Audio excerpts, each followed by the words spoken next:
Hello po. Andito naman po kami sa kung saan kami. Ngayon parang kung isipin ko, kung hindi lang sa pagmamahal ng Diyos sa atin ay parang naiinis na ako. Pero naalala ko yung pagmamahal ng Diyos sa atin. Dahil po mga kananay, dito po kami sa area ni Jean. Kami kasama ni Jean, oh. Yun na, hoy, pabalik-balik na lang kami dito sa tubig. Ang aming tubig ay parating pinuputol. Hindi sa area ko, kundi dito kami sa bundok na mag-ayos kabilit nanay ng tubig. Sa kalayo ng tubig. Dito kami. Kung isipin ko mga kananay, parang hindi ko kaya na magsama kay Jen. Kaso lang si Jen walang kasama. Sabi ko ako na lang, Ay hindi talaga ako pwedeng hindi samahan si Jen. Kasi talaga. maano dito masukal na daan, masukal. Ay kung anong mangyari kay Jen, edi walang nagtaga-rescue. Dahil sa walang tubig, talagang susugod ako kahit ako lang. Hirap talaga kami sa tubig, araw-araw hindi ko alam. Magpahukay man kami ng balon, hindi namin kailangan magkuha pa kami ng detector na maghanap kung may tubig dito sa area namin dahil ngayon ay tag-araw na sa amin. Kaya ito, tiyaga-tiyaga na lang kami, bawat sira ng tubig namin kailangan puntahan namin para magkatubig. Ilang araw na kami walang tubig, mga kananay. Kaya ito na lang. Kaya idaan na lang namin sa tawa. Kaya ito naman po yung aming related dito. Kaya ito, puntahan namin po kung saan ang may sira ng tubig. Sobrang init kaya, na kasi. Kaya ayan, sabat na. Kahit sira ang tubig, wag lang masira yung ating pagkatao, yung ating kalusugan. Ako, ito, madala pa talaga akong ito. May dala kaming gulok para ayusin yung tubig. Okay, punta na kami doon. Ayan po. Dito naman naputol ang tubig. Kasi yung tubig namin ay pinutol naman nila at pinadaloy sa kanilang mga tanim. Ay naku. Ano kaya yan? Puti sana kung ibalik nila ang tubig. Hindi man binabalik. Ano kaya ang maganda nito man? Dati wala sila dito, ayos pa ang daloy ng tubig natin. Ano kaya magandang gawin dito mga kananay? Kung hindi sunsunin, maghintay lang tayo dun sa baba.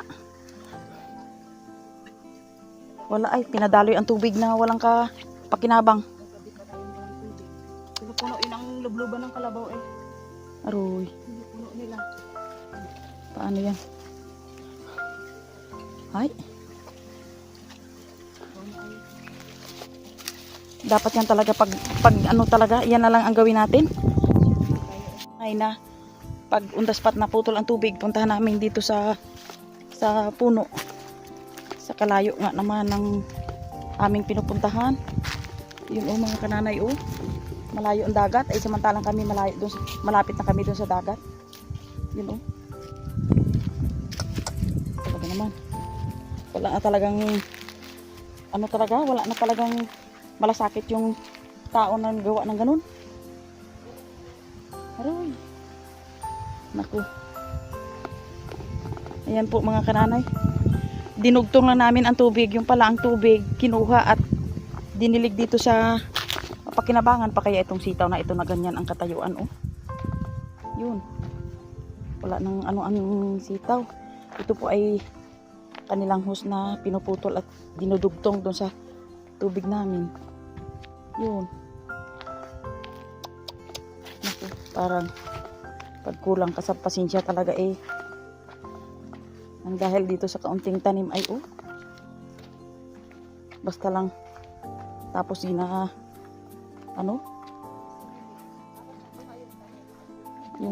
mamuhay yung tanim at yung tao ay mamatay. Talaga naman. Kaya ito po mga kananay, balik na uli kami. Kung may malasakit man lang sana yung ating kapwa na yung ating tubig. Samantalang ang tubig na yan, hindi rin nagkatubig dyan kundi natin gawaan ng paraan.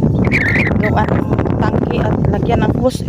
Ilang rulyo na baga-hose na igastos natin dyan. Hindi lang mag-5 rulyo. Maya-maya putulin. Ay naku. Ay iho. Yun ang luluban ng kalabaw. Yan mga kananay, ang lubluban ng kalabaw. Puno. Kami doon.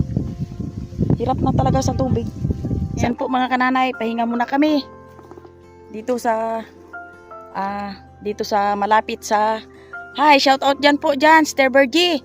Yung tubig natin ay parating napuputol. Dinaputol dito at nadilig sa kanilang tanim tapos pinapabayaan, hindi man dinudugtong. Kaya hirap din kami. Aywan sa inyo. Ang bahay niya. Yan ang bahay ni Sister Bergie. Shout out po sa inyo. Kay Sir Rodrigo at kay Sister Bergie. Patapos na po kami pero tagaktak ang pawis mga kananay. Yung pala mga kananay ay ang dahilan pala nung aming pagkawalan ng tubig ay pinuputol nila at dinidilig doon sa kaunting halaman. Mabuti sana mga kananay kung dinudugtong. Ay biro mo pa kahapon pa. Pinababayaan pala na nakakuan ang tubig. Ano kaya ang damdamin? Sa lubluban niya ng kalabaw. Ano kaya ang damdamin ng isang tao na ganyan ang attitude? Kung sa akin lang mga kananay, parang hindi ko kaya kasi alam nila na kailangan ang tao doon sa baba ng tubig. Kaya sabi ko ay kailan kaya malagyan ng katapusan yung aming problema sa tubig. Malaki na ang gastos namin sa tubig. Ilang hose na ang dugtong-dugtong, hindi lang mag-anim ka dugtong na. Tapos bigla naman namang putulin at sunugin. Naku, daling di ka talaga ano talaga eh. Hindi ngayon may tubig na kami dahil dinugtong na namin ni Jen. Naku, Yan lang talaga. Tiis lang tayo. magtiis na lang tayo. Ganyan talaga dito mga kananay sa mundo, no? May tao talagang di ko alam kung ano niyan, ang sa puso ng isang taong ganyan. Ang sa puso na siguro niya yung makapirwisyo sa kapwa. Pero pangit yun. Sabi ng Bible, kung anong tinanay mo, yun din ang anihin mo. Kaya ang sa amin lang mga kananay ay gumawa lang po tayo na mabuti at aani tayo na mabuti. Kaya nga dito sa aming pamilya ay sa totoo lang mga kananay, dito sa aming banda ay hindi ko alam kung anong namin, pero alam ng Diyos yung ginagawa namin. Pangit man yun na i-witness o isaksi natin ang Diyos. Alam ng Diyos yan kung anong ginagawa ng tao, kung mabuti o masama. Kaya namamahinga muna kami mga kananay. Kaya kuwan lang tayo. Relax lang. Kasi kung pakaisipin natin yan mga kananay ay ma-stress tayo, ma-depress. Kaya kung ikay magkakasakit sa stress, wala rin mag-ano sa iyo kundi sarili mo man. Kaya always happy lang tayo. At least may tubig na bagading. Ano ba gibe? Ano ba ang hose ko may tubig na? Baka wala na namang tubig, pinutol. Bebe, tingnan mo. Tingnan mo. Mayroon na. Ay, salamat. Sige mga kananay, utay-utay na kami pupunta sa baba at tanghali na po. Meron akong isda na isang lapu-lapu tsaka dilaw at 3 piraso. Ayan, lulutuin ko para sa aming tanghalian ni kananay.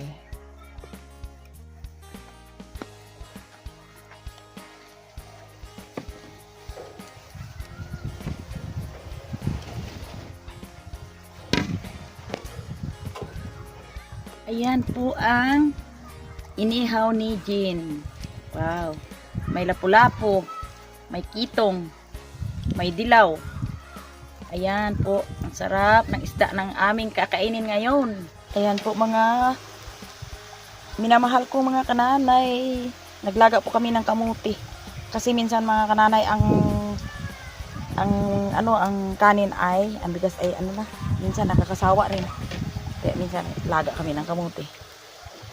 Nung aming binili nung isang araw sa Ruhas. Ayan po.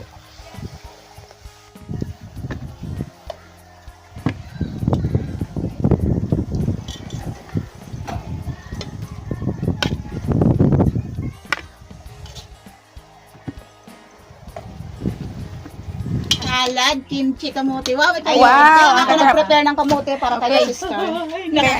Exam na. Exam na. Oh, si Angel na lang ang aming ka-join ngayon. Si Angel, Yan. ayan. Go, go, go! Kain tayo. Pray na si Angel. Oh, bago tayo mag-eating-eating, si Angel ang manalangin para sa ating pagkain. Okay.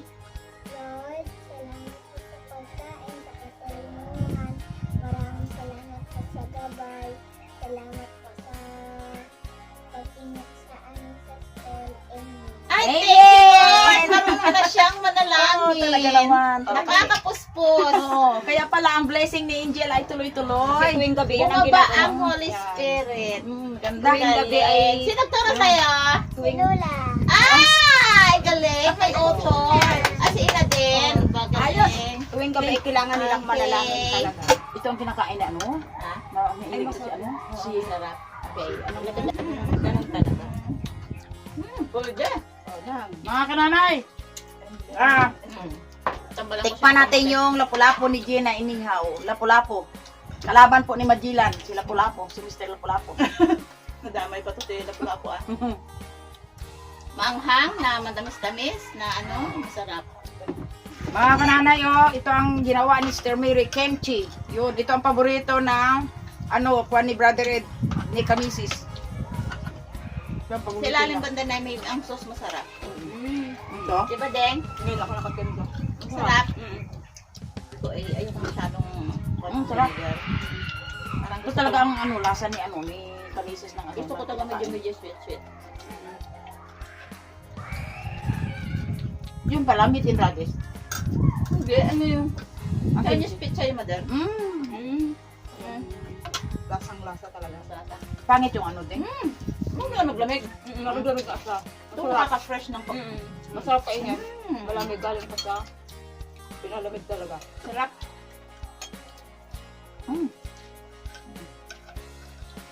Ano mga kananay, ito, kuha yung pagod namin ni Jean. Kapag ayos ng tubig. Dahil sa pagkain. Masarap. Oo. Sadya na? Sinadya talaga na hindi pa ano ang sabi. Kinabit sa atin ang tubig.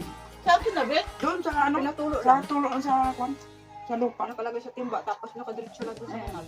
Sabi mo yung sao? Grabe nga. Naku. Di ba sila naisip na tao ang gagamit? Ay, naku, wala Sa isip. tubig ay very important talaga Ang sa tao yan. tao makasarili hindi makapag-isip ng gano'n. Yan na ang sasabi ko. Meron ang taong hindi makasarili, may malasakit sa kapwa. Okay, Yan. Jeng, Tim si Jeng. Okay Yep. lang. Lang isda na. Nakakagising ng ano to ah. Lang. Lang oh. Lang isda. Kailangan daw talaga ang tao pala sa araw-araw. Parang spaghetti siya tignan sa malayo, no? Kumain ng ano din, ng isda. Sarap. Lang isda na. Ginusto mo, Jeng? Okay lang sa Mr. Ram. May nakalaan. May nakaraan para sa kanya. Mayroon. Kain lang. Yan ang magandang ano din, pagkain eh. Pag nasasama ka sa kanin, may iba ka bang, may choice. May time na ang kanin ay hindi good sa katawan. Ito, anong kanin ng kanin? Ayun po mga kananay. Babay na Thank kami. you, mga kamanan. Thank you, mga kananay. Naka-join ako dito. Parang ano, kung kumain kami ay parang Nagutuman. wala nang pakialam sa Parang sa wala iba. na. Parang wala nang umaga sa susunod. Sarap talaga mga kananay ang aming pagkain. Dinadala na namin sa pagkain mga kananay yung aming stress sa tubig. Kahit pagod. Sarap. Pakunti-kunti lang pero sarap.